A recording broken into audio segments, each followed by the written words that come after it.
Hello, everyone. Welcome to the Tolkien Road, episode 225, The Life of JRR Tolkien, part 3. On this episode, we're going to examine the period of Tolkien's life from the publication of The Hobbit through the publication of Lord of the Rings. Sounds awesome. Yes, yes, indeed. How are you, Greta? How am I? I'm good. I'm real good. How are you? I'm doing well. Good. Okay. All right. Now we got that out of the way. Now that we got that out of the way, just trying to keep this banter alive until our super long theme song ends. Really got to do something about this extra long theme song. Maybe we do. Need to do the abridged version of this theme song, I think. Methinks. Or maybe we just need to work on our banter. Or maybe I can just fade it out in the future. But you got to wait for that splash, the boom at the end. I know. That's what makes it really. Mm-hmm. That's what, that's the enough of this chitta-chatta. Mm-hmm. Let's get down to business. That's what that splash is all about. That's right. Mm-hmm. Boom. Well, it is the mic drop of a sort. It is. That's exactly what it is. I mean, it's ready to. Yeah. It's time to talk some Tolkien. Talk Tolkien. Let's do it. All right. Without further ado, let's do it. Before we get started, we'd like to give a shout out to our patrons. Special thanks to this episode's executive producers, Caitlin of Tea with Tolkien, Elise Yu, and Andrew T. We also want to give a shout out to our newest patrons, Mike M. and Elena V. Thank you all so much for your pledge of support. Thank you. I also want to let everybody know that we are now able to do annual pledges through Patreon. So from time to time, we get people contacting us and saying, "Hey, I don't really want to do the monthly thing, but I can drop y'all a wad of cash, fat stack of cash one time." And now you can actually do that, but you can still be a patron, right? You can actually sign up for a whole year of being a patron.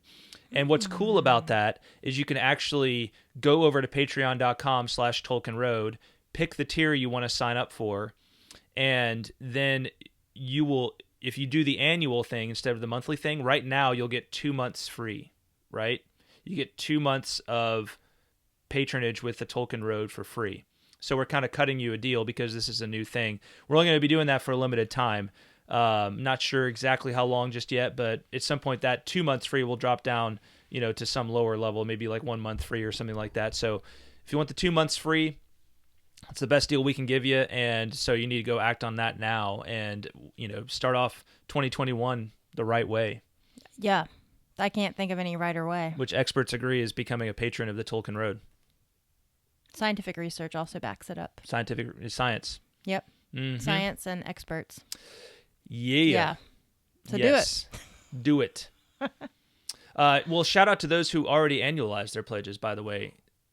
These are actually existing patrons. Sarah M., Jonathan D., Chuck F., Adam, and David of Pints with Jack all annualized their pledges awesome. So far. So thanks. Yeah. And really here's the cool. thing. It actually, it's cool for you all when you sign up because you actually save as opposed to what it would cost you to do it for a year if it was just a monthly thing, right? But it's also good for us. It helps us and helps support us even better. It kicks the support for us into overdrive because it lets us know that you are a patron for the whole year, right? Before all we know is that somebody signed up this month, but they might be gone next month, right? Mm-hmm. So it's just a great deal for all parties involved. It's a win-win, right? Win-win-win. We all love those win-wins in the world. All right. Yeah, so enough about Patreon. Also, I do want to give a shout out though to Clay D, who left us a nice tip via tip jar. Thanks, Clay. Yeah, thank you very much, Clay. Clay, a longtime listener, and has corresponded with us quite a bit. So thank you very much, Clay. Mm-hmm. Thank you. All right. Lastly, last way we want to call out for support is always to subscribe, rate, and review. This is the most straightforward and easy way. If you're a listener, you should already be subscribed to us on whatever podcast app it is that you use, and then you want to rate and review us as well, especially on that iTunes. Whatever you can do on Spotify. I don't listen on Spotify, so but I know more and more people are using Spotify. So whatever things you can do to support us by leaving ratings and saying all kinds of awesome things about us, highly appreciated. But whatever app you happen to use for your podcast listening, please help us out over there. Subscribe, rate, and review on whatever app that is. A couple of nice notes left for us via a couple nice reviews left for us this past week or so. The first one, let me make sure I got the right one here. Scroll up. Okay, there we go. All right, so this first one is from Robert Henry Holtz via Apple Podcasts, left on December 29th. Robert left us 5 stars and said, "Great Tolkien tribute. Really enjoy the insight and the knowledge. Fun to read along with them. This show is great. Keep it going strong in 2021. Oh, nice. And then on New Year's Day, 2021, Blind May See left a review for us. Down to Middle Earth and Homey is what this one says. And got to find the full version of this. I've got that saved somewhere else. Here we go. All right, this is a little bit longer. Great review, though. So, Down to Middle Earth and Homey from Blind May See. I've been a follower and patron of this podcast for a good while now. While there is no such thing as a perfect podcast, this show has a uniqueness that most others don't. They do not claim to be know-it-alls and openly accept constructive criticism. Their earlier episodes have that raw aspect due to the young nature of the podcast. It's fun to follow along as they provide higher quality content over time as well as professionalism. They are real human beings sharing the same passion for Tolkien as we all have. Sure, they may slip up from time to time with responding to emails or not have the exact same views as I do, but they are down to earth and a comfortable place to enjoy all things Tolkien. You can check out other podcasts for sure, but you most likely won't find another warm and inviting home that the Tolkien Road provides. I highly encourage everyone to give this podcast a fair chance. I started from episode 1 and still get excited for what new material is coming each week. Nothing but respect for others who put out genuine content for something they love or are passionate about. Keep up the great work, guys." Wow. Thank you so really much. Cool. Very nice tribute. I like, I just appreciate how you say a lot. You obviously had a lot to say, and I appreciate, that you recognize the things that are good about our podcast, right? And the things that make us unique, and you appreciate that. So I appreciate your appreciation. As do I. And I think Down to Middle Earth, I think that's clever. I like agree. that little twist. I like that we're considered down to Middle Earth and homey. Yeah, and homey and warm and inviting. I want this to be That's kind of like nice. the Rivendell podcast, Yes. Well, I might even, call it the Rivendell podcast if I wasn't afraid of getting a copyrighted and cease and whatever. desist letter about, using a word that's copyrighted as the title of the podcast. But I don't know. Actually, that brings to mind another one, but I won't say that out loud. Maybe if we ever rebrand, we'll. I have another idea that maybe we would be able to pull off. Okay. That's still Tolkien-esque. Okay. All right. But I don't know. We're not planning on that. I like the Tolkien Road. I like Tolkien Road too. So rebranding sounds like a lot of work. it is. I think it's working for now. So anyway, thanks. But I'm very glad that we are viewed as a warm and inviting home. Absolutely. For Tolkien lovers. Absolutely. Thank you so much, Blind AC. That was a nice note. Indeed. Appreciate it. Indeed. Not much in the way of Tolkien news. There is still time to vote in our 2021 poll, but I think I'm going to shut it down this week. So you need to head on over to tolkienroad.com/poll21, POLL21, and that will take you to the poll where you can vote on what we're going to be doing for next year, or really this year now, right? This coming year. What the main focus is going to be. Again, this is not necessarily it's not necessarily guaranteeing that we're going to do exactly what, but I'm just kind of trying to hear you all's feedback, hear where you all are, see if there's an overwhelming preference for what people want us to do, because now that we've covered Lord of the Rings, Silmarillion, The Hobbit, it's kind of an interesting time for us because we're trying to figure out what's the next big thing we do, right? We've been doing a lot of this and that, and there's a lot of this and that with Tolkien to do. And we'll still continue doing some of this and that, but I think I do want to. There's other works I want to tackle that will require a longer term focus. So, okay, yeah, cool. All right, helps us make a decision. Helps us make a good decision. Mm-hmm. All right, Tolkien quote of the week. So this is one from On Fairy Stories. This is from Tolkien. Not long ago, incredible though it may seem, I heard a clerk of Oxenford declare that he welcomed the proximity of mass production robot factories and the roar of self-obstructive mechanical traffic because it brought his university into contact with real life. He may have meant that the way men were living and working in the 20th century was increasing in barbarity at an alarming rate, and that the loud demonstration of this in the streets of Oxford might serve as a warning that it is not possible to preserve for long an oasis of sanity in a desert of unreason by mere fences, without actual offensive action, practical and intellectual.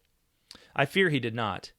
In any case, the expression real life in this context seems to fall short of academic standards. The notion that motor cars are more alive than, say, centaurs or dragons is curious. That they are more real than, say, horses is pathetically absurd. How real, how startlingly alive is a factory chimney compared with an elm tree? Poor, obsolete thing, insubstantial dream of an escapist. So, not mincing words. I like that one. I like the continued Tolkienian obstinance on the idea that that somehow modernity is more real than than the things of the natural world, or even the things of the fantastical world, for that matter. Yeah. What is real? Yeah, no, getting into deep waters there. Yeah, but that's not the topic of this episode. Just leave that last quote with you all as food for thought. All right, Greta, let's talk about the life of Tolkien, shall we? Yeah, let's continue. Let's continue talking about the life of Tolkien. Continue indeed. Well, when we left off with Tolkien's life and career up to the publication of The Hobbit. I think that was back. We did 2 episodes on the life of Tolkien, and it kind of got up right to the edge of when The Hobbit was being started and being considered for publication. So that's where we're going to pick up this week.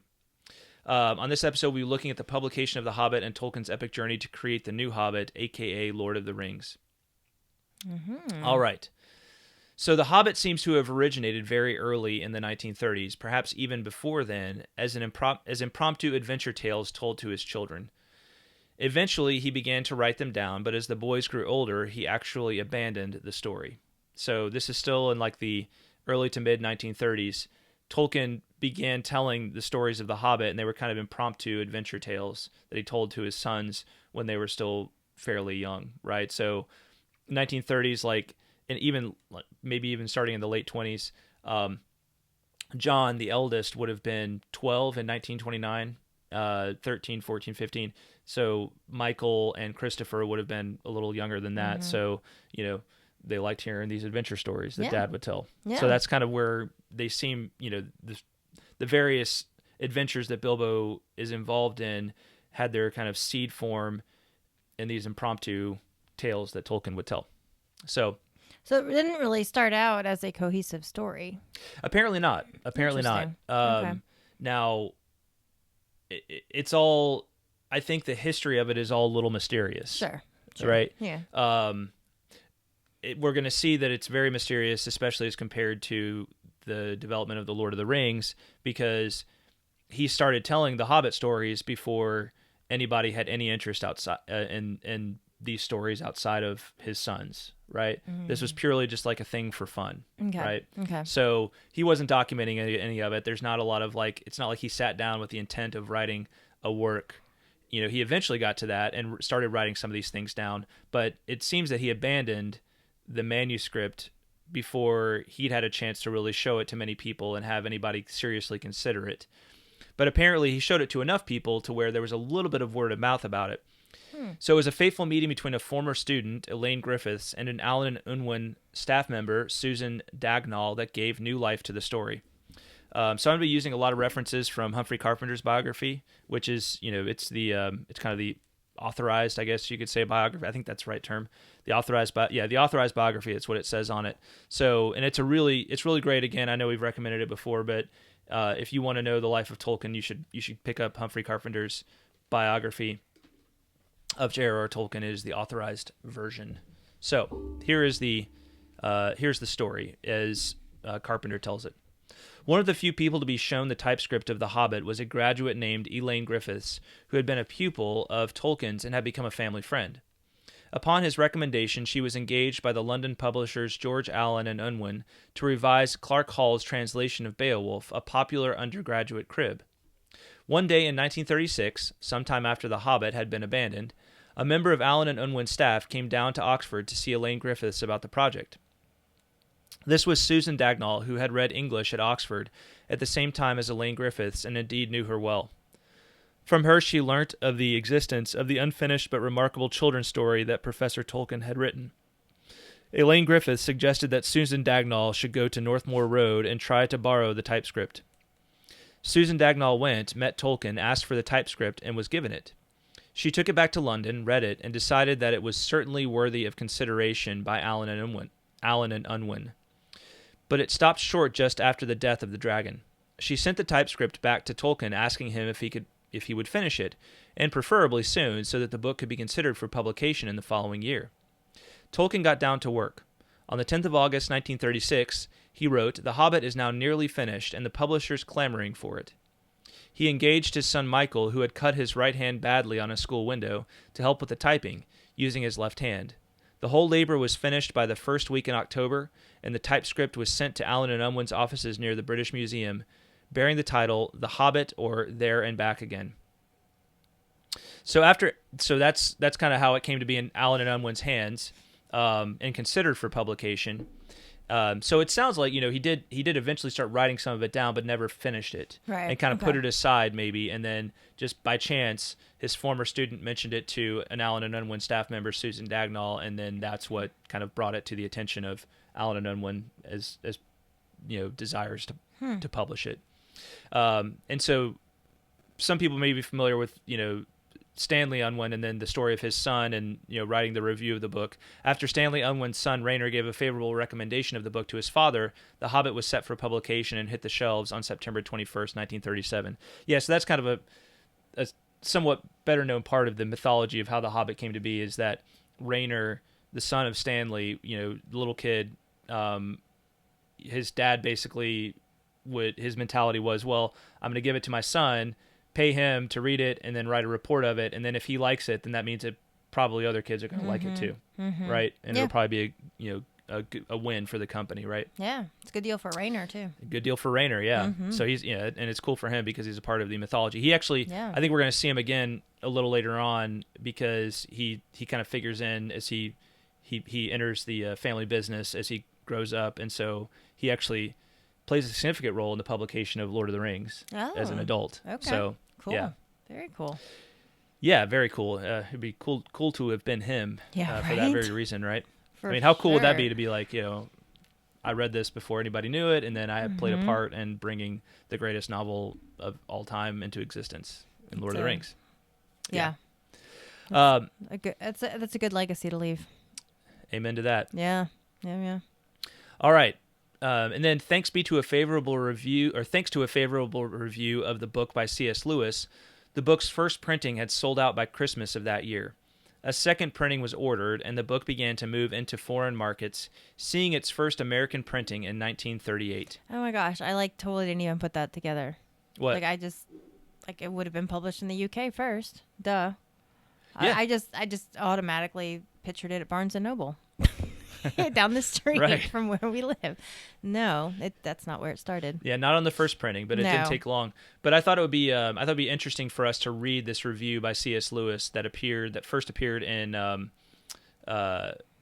Times Literary Supplement on the 2nd October, 1937. So, Greta, do you want to read this? Can you? Is that close enough to you? Yeah, sure. Okay. All right. So this is by C.S. Lewis. That's correct. Okay. So I have a quick question. Mm-hmm. Did it show up as, was it being marketed as The Hobbit or as There and Back Again, or both at the beginning? Because in this review, it says The Hobbit, semicolon, or There and Back Again. Yeah, The Hobbit or There and Back Again. Because that's what it was called at the beginning. Apparently. Interesting. Yeah. Okay. All right. Well, here's C.S. Lewis's review. The publishers claim that The Hobbit, though very unlike Alice, resembles it in being the work of a professor at play. A more important truth is that both belong to a very small class of books which have nothing in common save that each admits us to a world of its own, a world that seems to have been going on long before we stumbled into it, but which, once found by the right reader, becomes indispensable to him. Its place is with Alice, Flatland, Fantasy. I'm not sure how to say that one. Phantaste. Fantastes? I don't know. Fantastic. It must be another book. Yeah. Fantastes. The Wind in the Willows. Right. To define the world of The Hobbit is, of course, impossible because it is new. You cannot anticipate it before you go there, as you cannot forget it once you have gone. The author's admirable illustrations and maps of Mirkwood and Goblingate and Esgaroth give one an inkling, and so do the names of the dwarf and dragon that catch our eyes as we first ruffle the pages. But there are dwarfs and dwarfs, and no common recipe for children's stories will give you creatures so rooted in their own soil and history as those of Professor Tolkien, who obviously knows much more about them than he needs for this tale. Still less will the common recipe prepare us for the curious shift from the matter-of-fact beginnings of his story. Quote, "Hobbits are small people, smaller than dwarfs, and they have no beards, but very much larger than Lilliputians." Lilliputians, yeah. Lilliputians. To the saga-like tone of the later chapters, quote, "It is in my mind to ask what share of their inheritance you would have paid to our kindred had you found the hoard unguarded and us slain." End quote. You must read for yourself to find out how inevitable the change is and how it keeps pace with the hero's journey. Though all is marvelous, nothing is arbitrary. All the inhabitants of Wilderland seem to have the same unquestionable right to their existence as those of our own world, though the fortunate child who meets them will have no notion, and his unlearned elders not much more, of the deep sources in our blood and tradition from which they spring. For it must be understood that this is a children's book only in the sense that the first of many readings can be undertaken in the nursery. Alice is read gravely by children and with laughter by grown-ups. The Hobbit, on the other hand, will be funnier to its youngest readers, and only years later, at a 10th or a 20th reading, will they begin to realize what deft scholarship and profound reflection have gone to make everything in it so ripe, so friendly, and in its own way, so true. Prediction is dangerous, but The Hobbit may well prove a classic. Yeah, so you think Lewis was right about that? I think he may have been a prophet. Yeah. Yeah. Well, and of course Lewis was one of those who had read the story and had was familiar with it already from just inklings and days, Tolkien reading different parts of it probably to them and to him in private settings. So, and of course he knows Tolkien, so he knows the background of everything that goes into it, and that this is not just some story that some person scribbled down, just thought, well, I'll put some dwarves in there and put some other stuff in there, but there was real depth of knowledge of of these kind of ancient threads going on here. But yeah, I just thought that was cool to read this, and because it would seem that this review had a large impact on the early success of The Hobbit, right? That it was published only a week or two after the book itself was published, and it's the Times Literary Supplement, which I believe is the London Times. So huge circulation, and so the result of that was that the initial printing had sold out by Christmas of that year, right? I find it very interesting that he was the basis of this review as a compare and contrast to Alice in Wonderland. Because was it just because that was a really popular book at the same time? Is that why? Yeah, I mean, I assume so. It's just weird because I never thought of these two books kind of. I mean, I know they're both kind of fantasy, right? But I never thought of them kind of in the same vein. I feel like they're very different in a lot of ways. So it just surprised me that that's kind of what he was comparing it to. Yeah. But anyway. Yeah. 2 cents. Yeah, I think it was probably the most readily at hand work to compare it to, because it was kind of Alice in Wonderland is now it seems very strange to compare the two to us because they do seem like very different works, and they really are very different works, but back then it's like, well, they're both fantasies that are kind of geared towards children, or that children will be able to enjoy, or more like these kind of weird fairy tales, so that would be maybe a natural comparison. Yeah, so. I can see that. It was it's a good way to help your buddy out, right? By comparing it to a very popular, popular and well-known, children's classic, and saying that this stands up next to it, right? Right. So. Yeah, absolutely right. Had Lewis published any of the Narnia books at this point, or why was he well known? I don't think Narnia came out. I don't think the first Narnia book came out until 1945. But he had put out other books. Yeah, let's see here. I'm just wondering, like, what, because clearly this review, like you said, really helped the sales of The Hobbit. So I'm wondering what made Lewis a big name at this point in time, I guess is what I'm wondering. Let's see here. So this is like mid-30s we're talking about. David Bates is just shaking his I know, head right now. he is. It's like, come on, Sorry, guys. David. You guys should know this off the top of your head. Yeah, no. We Let's need see to have here. him as like our phone a friend. Like we just need to give him like a heads up, and so I can like David, be texting you random questions David, at this stand hour. by. Stand by. C.S. Lewis might come up on this episode. Yeah. So, what was he known for at this time? Because the Narnia Chronicles had definitely not come out. Okay. He might have. I mean, he might have just been kind of known from. Let me pull up his bibliography here. Oh, it's not in. Okay, here we go. So, yeah, the Narnia Chronicles didn't actually appear until 1950. The Pilgrim's Regress was 1933. The Space Trilogy came out. The first one, Out of the Silent Planet, came out in 1938.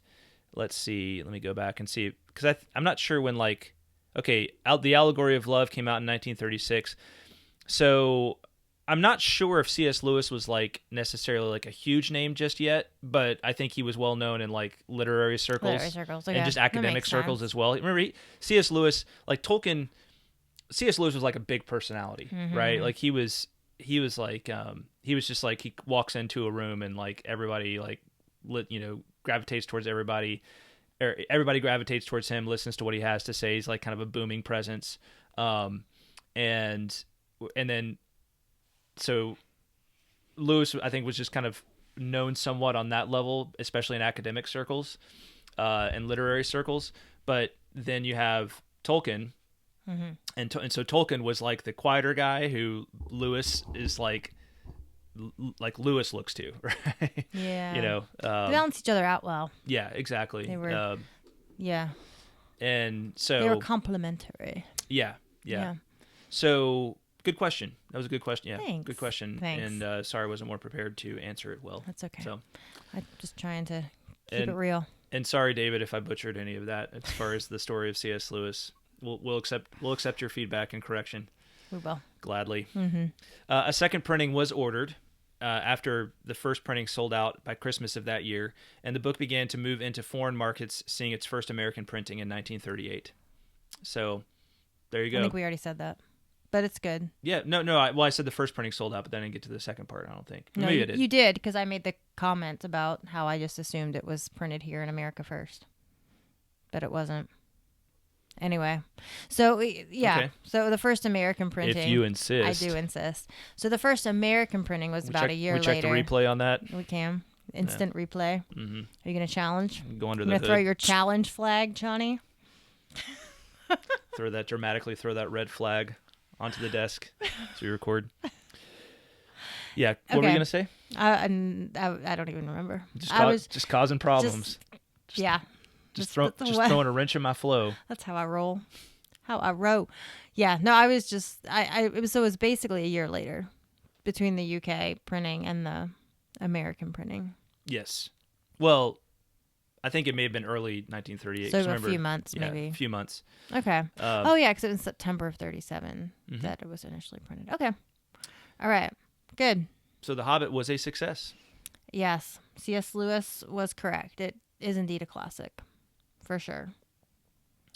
No doubt. Yeah.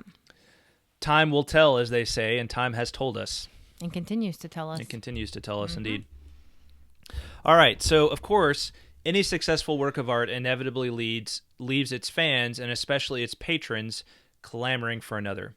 So it wasn't long before Stanley Unwin asked Tolkien for a follow-up to The Hobbit. So read a little bit more from Carpenter here about how that came to pass. All right, so Unwin learned that Tolkien had a large mythological work called the Silmarillion that he now wanted to publish, though Tolkien admitted that it was not very suitable as a successor to the adventures of Bilbo Baggins. He also said that he had several short stories for children, Mr. Bliss, Farmer Giles of Ham, and Rover Random, and there was an unfinished novel called The Lost Road. Unwin asked Tolkien to send all of these manuscripts to his office in Museum Street. They were sent and they were read. The children's stories were all enjoyed, but none of them was about hobbits, and Stanley Unwin was certain that this was what the people who had enjoyed the first book wanted.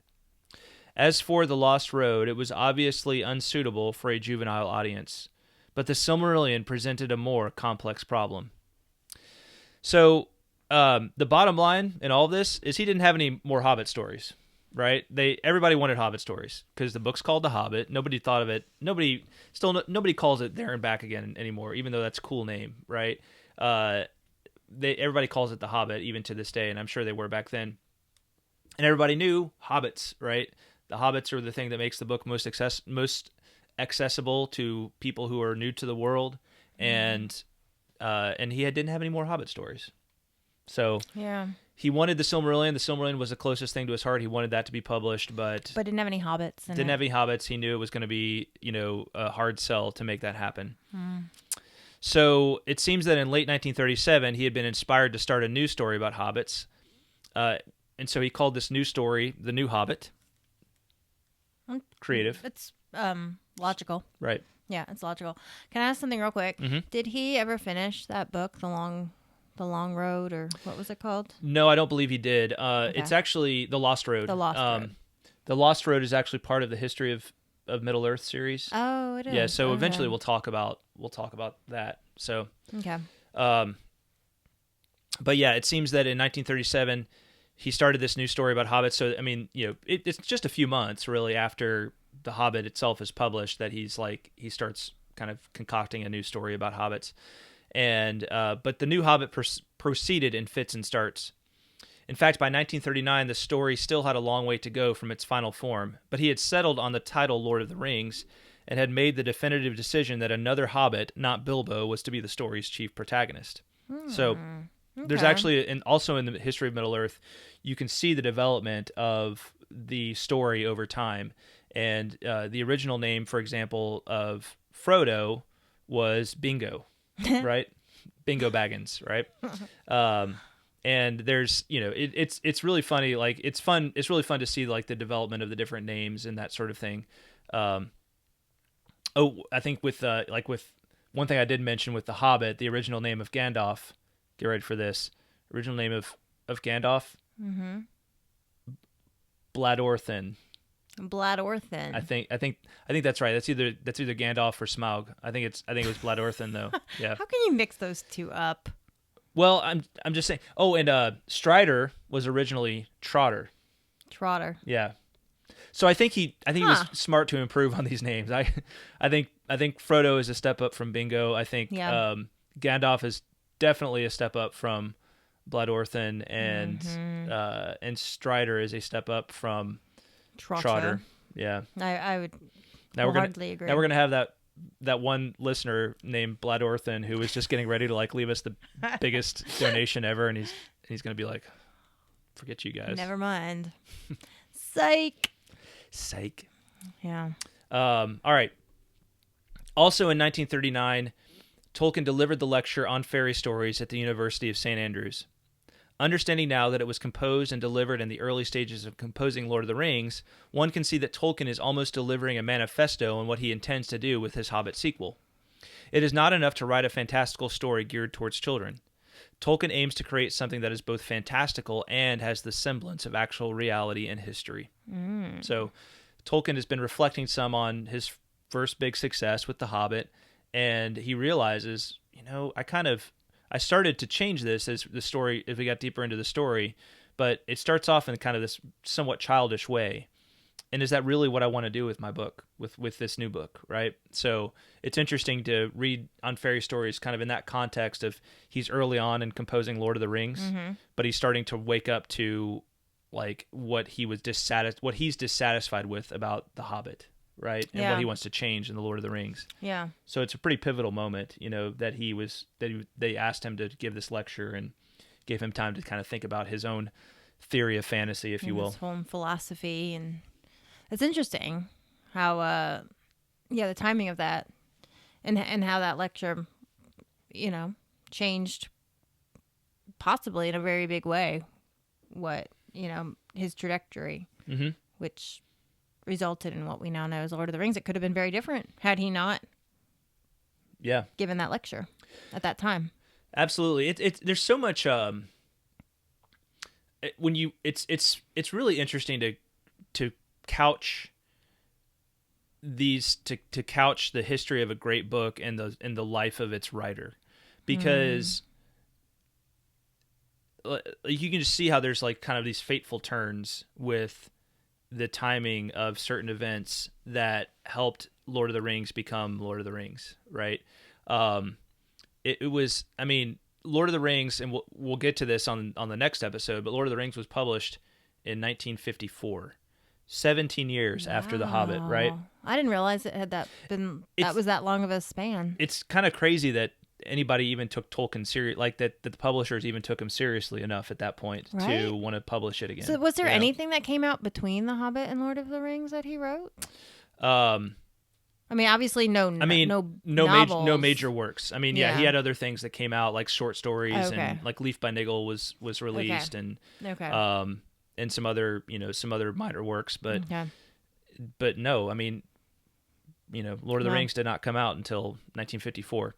But also in 1939, of course, you have maybe the most significant event of the 20th century. World War II breaks out, right? So as tensions escalate and war eventually breaks out in 1939, Tolkien faces new challenges to completing his magnum opus. Additionally, his sons Michael and Christopher both serve in the military during the war. Through the first half of the decade, he continues to make progress in fits and starts, receiving helpful feedback from C.S. Lewis and Charles Williams, as well as his sons. But still, it takes him until 1949, almost 12 years since beginning the book, to complete the first draft, right? So 12 years to complete the first draft. Now, I think you can certainly excuse some of that because there was a war going on. Yes, I agree. And there were probably just long stretches of time where he was worried sick about his sons, and it was hard to get any work done. And this is already for somebody who suffers from, is kind of a chronic procrastinator, which I understand very well. But it's, but still, like, that's a lot of procrastination at the same time. It is, but also, especially like, I just think to myself, if I had some huge success, like, The Hobbit wasn't necessarily like the kind of success. I don't think it like made him a household name per se, but it was a big enough success to where I feel like if I wrote something that had like that big a success, I would want to be like, got to follow it up quick, right? You want to capitalize on that, for sure. Yeah, I can only imagine Edith being there, like, come on, come on, really, you're not. It's still not done. It's really, you're not done. Like, come on, like cracking the whip. Yeah, right? I mean, I can only imagine. But that also speaks to, and as we well know at this point, just Tolkien's attention to detail and how deep everything runs. I mean, that's a lot. There's a lot of thought and time that's required to make sure that everything fit together the way it was supposed to. Yeah. Well, that's a great point, and that gets to this next quote I want to read from Carpenter's biography, which is about Tolkien's perfectionism. One cause of the difficulty was his perfectionism. Not content with writing a large and complex book, he felt he must ensure that every single detail fitted satisfactorily into the total pattern. Geography, chronology, and nomenclature all had to be entirely consistent. He had been given some assistance with the geography, for his son Christopher helped him by drawing an elaborate map of the terrain covered by the story. Tolkien himself had been making rough sketch maps since beginning work on the book. He once said, "If you're going to have a complicated story, you must work to a map. Otherwise, you'll never make a map of it afterwards." But the map in itself was not enough, and he made endless calculations of time and distance, drawing up elaborate charts concerning events in the story, showing dates, the days of the week, the hours, and sometimes even the directions of the wind and the phase of the moon. The direction of the wind? Yeah. Wow. This was partly his habitual insistence on perfection, partly sheer reveling in the fun of subcreation, but most of all a concern to provide a totally convincing picture. Long afterwards, he said, "I wanted people simply to get inside this story and take it, in a sense, as actual history." Name-making also involved much of his attention, as was inevitable, for the invented languages from which the names were constructed were both the mainspring of his mythology and in themselves a central activity of his intellect. Once again, the Elvish languages Quenya and Sindarin, now more sophisticated than they had been when he began the Silmarillion 25 years earlier, played a principal role in name-making, and were used in the composition of Elvish poems and songs. The story also called for the invention of at least the rudiments of several other languages, and all this took time and energy. Moreover, he had reached a point where the story divided into several independent and in themselves complicated chains of events, and while he believed that it would only take him 2 or 3 chapters to get Frodo and Sam Gamgee to Mordor, he could not yet face unraveling the complexities of the simultaneous events in Gondor and Rohan. It had taken him nearly 6 years to bring the story this far. How could he ever find the time and energy to finish it, let alone to complete and revise the Silmarillion, which still clamored for attention? He was 51, tired, and fearful that in the end he would achieve nothing. He had already gained a reputation for almost indefinite procrastination in his philological work, and this sometimes amused him, though it was often saddening to him. But as to never finishing his mythology, that was a dreadful and numbing thought. So, yeah, that's he's just the idiosyncrasies of his personality, his perfectionism. I mean, they really gave us the book that we have, right? This incredible work, but it was a painful labor for him, to bring it to reality. It's but at the same time, I think it was enjoyable too, right? It was painful. I'm sure it was cathartic in a way. But yeah, I mean, I can see when you put that much of yourself into something, and when you struggle with something, as long as he did, I mean, it's a part of you, and knowing what a perfectionist he was, that just complicates the whole matter, Yeah. Well, and it was a very ambitious project. Well, and it's almost like as he wrote it, it was like, this is not ambitious enough. Like he kept on pushing himself to make it more ambitious. Right? Yeah. He just couldn't leave well enough alone. Right. And I can relate to that. I can. And you also think of it was either 1939 or 1941 that he had the dream where he woke up and just was inspired to write Leaf by Niggle, and how and that just poured out of him, didn't it? It did, but it's also a reflection. He looked back on it as a story, almost like something that popped up in him as a manifestation of his anxiety about Lord of the Rings and the Silmarillion, about his mythology overall. Yeah, right? Yeah, that's right. I guess it was the most allegorical thing he ever wrote, because here's this thing that starts as this little leaf and branches out of this big tree and this big countryside, and then Niggle never finishes it, right? In his life, right? That was his fear, right? Clearly. And so that's like 1941, right, at the latest that he wrote that, and he had to wait 13 years to actually see this thing come to life. All right. So what was the first assessment of the complete draft for Lord of the Rings? Well, we'll go back to Lewis again. So Lewis gave this. Tolkien gave a copy of the typescript to C.S. Lewis in 1949, and Lewis. So this is before it was actually published. So this is not after the final version, but it's close to the final, much closer to the final version than it had been. Lewis replied, "My dear Tollers, Utan Herion Hobbitlas indeed. I have drained the rich cup and satisfied a long thirst. Once it really gets underway, the steady upward slope of grandeur and terror, not unrelieved by green dells, without which it would indeed be intolerable, is almost unequaled in the whole range of narrative art known to me. In 2 virtues I think it excels: sheer subcreation, Bombadil, Barrow-wights, elves, ents, as if from inexhaustible resources, and construction. Also in gravitas. No romance can repel the charge of escapism with such confidence. If it errs in precisely the opposite direction. All victories of hope deferred and the merciless piling up of odds against the heroes are near to being too painful. And the long coda after the catastrophe, whether you intend it or no, has the effect of reminding us that victory is as transitory as conflict, that, as Byron says, there's no sterner moralist than pleasure, and so leaving a final impression of profound melancholy. Of course, this is not the whole story. There are many passages I could wish you had written otherwise or omitted altogether.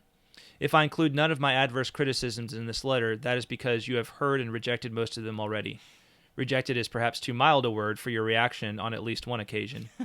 And even if all my objections were just, which is of course unlikely, the faults I find could only delay and impair appreciation.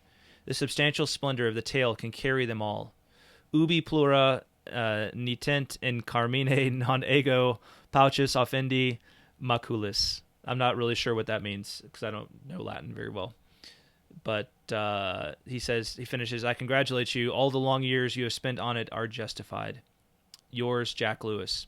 So I'd say that's a pretty great response. Yeah, and I think that just kind of speaks to how like most Tolkien fans feel about Lord of the Rings. It's like, you can find problems with it, but like it's just so good. Like, why would you want to spend any time like worrying and like criticizing it, right? Right. Like it's so just delectable. Yeah, and those criticisms are really there are no huge gaping errors. Yeah. I mean, the criticisms, I feel like, yeah, they're there. I mean, they're there in every book. But in this one, I think they're pretty nitpicky. Well, and a lot of times I think so much effort and so much thought was put into it that it's one of those things where you think you're like, oh, I found something, and then Tolkien would have been like, no, you didn't. That's actually in there intentionally. Right. Right. I meant to do that. And then he explained what part it has, and you're like, oh, awesome. You're like, all right, you win. Right. You win. Yeah, and so Tolkien told Stanley Unwin, Carpenter says, Tolkien himself did not think it was flawless, but he told Stanley Unwin, it is written in my lifeblood, such as that is, thick or thin, and I can do no other. So, that says to me no regrets, right? Yeah. I mean, because I was wondering about that. I was wondering with Tolkien being as such a perfectionist, if he was happy with the final product, and as a perfectionist, you know, like you said, it's never going to be perfect, right? But that quote to me says that he was happy with it. Yeah. He's like, I can't do any better, right? This is it. This is my life blood. Right. You know? And I love that. I love that he doesn't, you know, he wasn't unrealistic about the fact that there were flaws and, you know, all the things, but regardless of that, he was happy with it and he felt good about it. You just gotta leave it all on the field. You know, it's like this is you know, by the time he finished it, 1949, the first draft, the completed draft, he would have been almost 60 years old, right? In his late 50s. You know, at that point, you're just like, well, this is going to be probably my life's work, right? This is going to be the culmination of it. It's really now or never. And I just love that that's his attitude towards it. Like that, yeah, I put everything about what I love and what I value into this, and I gave it everything I had. I didn't let anybody convince me to cheapen it or to lower the quality of what I thought it should be. And it's that, to me, that's just heroic in and of itself from an artistic perspective. That you know, he could have probably just knocked off another quick story about Bilbo. Yeah, in 1939 and cashed in. But his perfectionism and maybe even his procrastination paid off, right, in the long run. Well, he set the bar very high for himself. Yeah, for sure. And I love that he feels like he met the challenge. Yeah, you know, that he was happy with what he ended up with. Indeed. Yeah. All right, well, that's it for this episode. On the next episode, we will discuss the final part of Tolkien's life from the publication of Lord of the Rings until his death. It's particularly interesting. I think I enjoyed, because I've already done some research for that one. I enjoyed learning about how Tolkien actually became like kind of the household name, right? Like, because it wasn't immediate even after Lord of the Rings was published, but it was really interesting how that actually happened. And Carpenter has a good discussion of that in his book. Okay. So. Cool. Yeah. All right. Well, let's do a little correspondence. So we've been wanting to do our correspondence feedback on the Project Northmore episode we did. So we have a couple of notes to read from that. So the first one is from Hope from December 14th. Let me find that. Here we go. All right. So Hope says, I enjoyed your Project Northmore episode. I gave thinking the organization was creating a museum, and they never refuted that until very, very recently. Now I feel a bit conned. I'm okay with supporting a Tolkien writing center, but the project needs to have a solid plan and not keep changing direction. It just feels very rushed. I don't care that my donation is returned, only that if the house is not procured, that it goes to another Tolkien venture. On the note of the Tolkien Society, they are snobs. Tell us how you really feel. You don't have to have a PhD to be a prominent Tolkien fan. I'm also okay with not having the Tolkien Society as part of Project Northmore because they seem to think they control the Tolkien world, and I think it is dangerous that they have so much control over most Tolkien groups, magazines, opinions, etc. The best way to preserve Tolkien is to let his legacy be divided among many different people. Thank you for another great episode, Hope. Well, thank you for your note, Hope. You sound very pessimistic about the Tolkien Society. I'm okay. I know we had some criticisms. We had some criticisms of their criticism on our episode. We did. So, I think there's probably a wide range of reviews, and I can certainly understand where you're coming from on that. Every year I say to myself, maybe this year should be the year I join the Tolkien Society. Maybe I'll just do it this year. So, but I can understand. I totally understand where Hope is coming from too. I think that it's just true in general that whenever any one particular group or organization starts to have too much of a say on a particular topic, it becomes very frustrating. Like you're always going to put off a significant group of people who care about that topic as well, right? And the mission can become kind of myopic too, because there's lots of people out there that love Tolkien, but want to express that in a way that's different than they maybe would like, Absolutely. So yeah. I didn't mean to interrupt you. I'm sorry. No, you're good. Well, let's move on to thank you, Hope. Let's move on to another note. This one is from Sarah M. Here we go. Yeah. Sarah says, $6 million is a lot of money to entrust to people with a 2-page business plan. Word. This is true. Also, I'm still not sure who has the credentials on the team to promote Tolkien's life and faith. I know there's one researcher involved, but essentially we're donating money to buy a property that's already protected so these people can run a B&B creative writing center, which we would have to pay to stay at and attend. Yeah, that's true. I think you do a good job of kind of summarizing the concern of the Tolkien Society and maybe some of the maybe some other folks who look on this with a lot of skepticism. I just like your first line a lot, Sarah. $6 million is a lot of money to entrust to people with a 2-page business plan. Enough said. It is. Yeah, you're gonna need to flesh that out a little bit for me. Yeah. Can you give me just a little more information, please? All right. Thanks, Sarah. And then our last note is from Marilyn the Librarian. As always, Marilyn's note is a little more on the epic side. So let's dive into that one. Make sure I got the right one here. All right. Hello, Carswells. Hello, Marilyn the Librarian. Hello. It was a good episode on Project Northmore. I appreciate that you were open about your opinions as opinions. Bias is not necessarily a bad thing, provided we own it up front. We all have it, and as long as we are honest and open about it, it's fine. Indeed, I think it was the lack of openness that concerned me most about the project. Truthful but misleading statements such as there's no Tolkien museum in existence, implying that this would be a Tolkien museum and help us save the house when it isn't under any threat, are worrisome. Not to mention being silent on the fact that the only people who would get inside would be guests paying for the B&B or attenders paying to take a course or program. They stated that they wanted to appreciate Tolkien's legacy, but I don't see how they were doing that beyond the fact that it's Tolkien's house they are seeking to purchase. Certainly their goal of a house for religious retreats and writing seminars is fine and admirable, but I find it disingenuous to be using his name to attract attention as a fundraising tool if they are not primarily interested in presenting and promoting Tolkien and his work to the wider public. Yeah, I think Marilyn, that's a great point. I think that's the thing that I would like to see most of all about this is if it does come to fruition that it's going to be all about Tolkien, right? Yeah.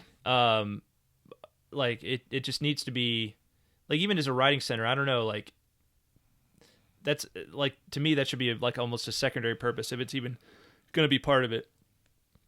It should be, if Tolkien is the main thing, then it needs to be like I like the idea of a Tolkien museum. I do too. Yeah, I do too. So maybe they need to do something more like that. I don't know. I do encourage you to join the Tolkien Society. They're a wonderful, hardworking, and fun-loving bunch. You should see the pub quizzes and the costume ball and the art gallery and the poetry readings and the Dead Orc gatherings after the annual Zoom Oxenmoot is officially over, who value scholars and fans alike and are deeply dedicated to their mission of bringing Tolkien's works to the world. As a registered charity, it is incumbent on them to be open and welcoming to all, and so they must remain neutral with respect to religion of any kind. Particularly important is a country with an official state religion, Anglicanism. It may even be a requirement for their UK charity status. I don't know. At the same time, they discuss religion and Tolkien's life and works quite freely, and while they choose not to be involved in religion as a society, many of the members are active Christians, as well as multiple other religious identities. The Guardian is one of the major UK newspapers, not unlike the New York Times, so they use a journalistic standard for facts and must maintain neutrality on religious matters. The religious orientation of Project Northmoor is a fact, and The Guardian was the first place I read about that. From my reading of it, there was no value judgment attached to that reporting, but obviously, YYMV, I just looked that up too, and I don't know, but what's that? It's your mileage may vary. Your mileage may vary. That's what it is. So I guess it should be YMMV. Let's see here. YYMV. Yeah, your mileage may vary. So, okay. Yeah, it should, maybe it should be YMMV. Anyway. As to anyone who owned it, as to why anyone who owned the house would want to sell it, I know what you mean. But I also know that owning a famous and or historical house can be a great burden.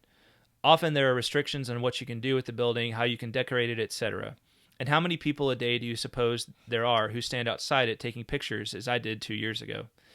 It's in a beautiful residential neighborhood and has a very high hedge, but the blue plaque is still there for all to see high up on the front of the building. I have to imagine it attracts a lot of attention from fans, walking tours, and others.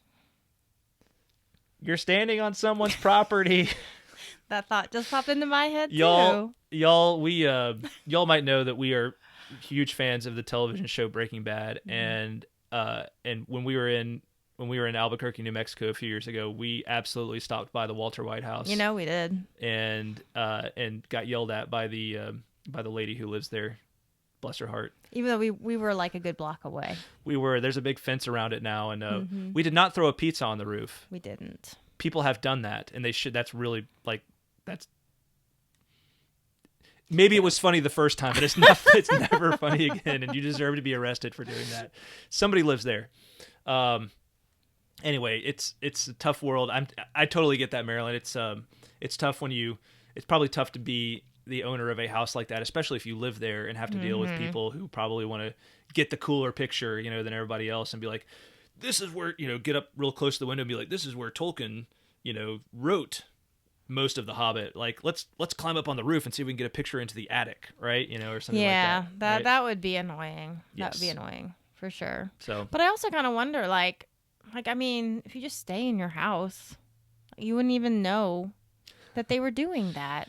Yeah, but not all of the people who are interested are simply doing things like what Marilyn did or like we did, which is where we just kind of want to see it and get a picture in front of it. That's true. Some people are a little bit more obnoxious about it. Oh, absolutely. Well, like I said, there's a famous scene in Breaking Bad where Walter White is so mad and he hilariously tosses a pizza up onto the roof of his house, and people have literally gone to that house and thrown pizzas on the roof because they want to create that scene, which would be very annoying if someone was doing that to your home. Yeah. Yeah. And it's really also a waste of pizza. It's a waste of pizza, and it's technically a crime. It's an act of vandalism. It is right? an act of vandalism. So, yeah, it's true. But now she has a very high fence, like with barbed wire on it. But then you've also got to deal with neighbors, right? Like That's your neighbors true. are like, come on. Yeah, then it gets on the neighbors' nerves too. So. I'm sure. Yeah, and especially, and then you add on to that with Tolkien's house being historical. Mm-hmm. Yeah, there are a lot of there's restrictions on you can't really make it your own. So I can understand. Maybe now a little bit more why someone would want to sell it. But it sounds like Marilyn shares a lot of our same concerns when it comes to Project Northmoor. Yeah, well, in all of our feedback, it tells me there's a diversity of opinions on this topic of Project Northmoor, and but also a diversity of opinions on the Tolkien Society. I'm overall optimistic about both Project Northmore and the Tolkien Society. I think, it's always good for good organizations to get good constructive criticism and maybe even hear a little bluntly what people think about them, and and hopefully they can pivot on that and do better stuff. I know we've tried to do that over the years with this podcast, and even when we do get criticism that's very blunt and negative, try to listen to it and say, is this just a troll, or is this somebody who's or can it be constructive in some way? Is this something that we can take home and make the podcast even better if we listen to it? So I'm very intrigued by the Dead Orcs gatherings. That sounds very cool to me. That's interesting. Maybe Marilyn will write and tell us a little bit more about what that's all about. Yeah, the Tolkien Society, maybe that's like, I picture that as like really intense cosplay where people dress up in like crazy orc outfits, like of like because orcs already like would have a lot of like cool makeup and that kind of thing, and like costumes, but then maybe the dead version is like zombie orcs or something like that. I was gonna say maybe like zombie orcs. Yeah, that would be cool. Maybe you should join. Yeah, the Tolkien Society. Well, it sounds like it might be fun. I don't really have a reason I haven't. Other than just procrastination. I just assumed I wasn't smart enough to join them. Or well read enough. Because it has the words with society. Exactly. Yes, I really do. So like it'd be one thing if it was like the Tolkien peeps or something like that, The Tolk's crew. The Tolk's crew. Yes. Yeah. See, I'd fit right in with that. That was kind of a Cockney accent. But like but the Tolkien Society. Yes. I'm like, I don't own a ball gown, so I probably can't join. But maybe we could. Anyway, I really always do appreciate Marilyn's comments. She really makes me think about things in a different light all the time, and I really appreciate that. Great stuff. Yeah. And, as well as the both the other notes we have on Project Northmore as well, the feedback we received on that. So always love hearing the diversity of opinions on such topics. Always, yes. All right. Well, we'd love to hear from you about whatever's on your mind with regard to Tolkien or the podcast. Tolkien Road Podcast at gmail.com, website, tolkienroad.com, Facebook, Twitter, YouTube, etc. Maybe one of these days Instagram. I feel like we've been saying that for at least a year now. I'm so bad at the socials. Every time I go onto the socials, and I'm like, I'm going to do more on social, starting now. I go on and I'm just like, social media just sucks my will to live. It really does. Like, I'm not a social media person. I'm not on it at all. I'm not a social person in the first place, right? I'm not a very like, we need to go just find reasons to hang out with people all the time. As you well know, Greta, sometimes people come along and they're like, let's do stuff spontaneously, and I'm like, but I'm working on something, right? I'm much more of like Tolkien in that way, I guess you could say. So yeah, I think that's probably fair to say. So yeah, the social media sucks my will to live, but but sometimes it's fun when it's not sucking my will to live. Yeah, and there is a way to use it in a healthy way, I think. Yeah. All right, well, whatever. All right. Okay. I think we need to be done. We're done. We need to finish. End of the episode. Thanks to everybody who watched, everybody who listened, especially to our patrons, Caitlin of Tea with Tolkien, Lise U, Andrew T, Shannon S, Brian O, Emilio P, Zeke F, James A, James L, Chris L, Chuck F, Azia V, Ish of the Hammer, Teresa C, David of Pints with Jack, Jonathan D, Eric S, Joey S, Eric B, Matt L, Johanna T, Ms. Anonymous, Sam N, and Mike M, as well as to all of our other patrons, and especially to those celebrating their patron anniversary this month and last month: Tyler W, Shannon S, Brian O, Margaret L, Emilio P, Zeke F, and Katie W. Thank you, guys. Thank you all so much. Yes. And we will talk at you next time. Bye, y'all. Bye-bye, everybody.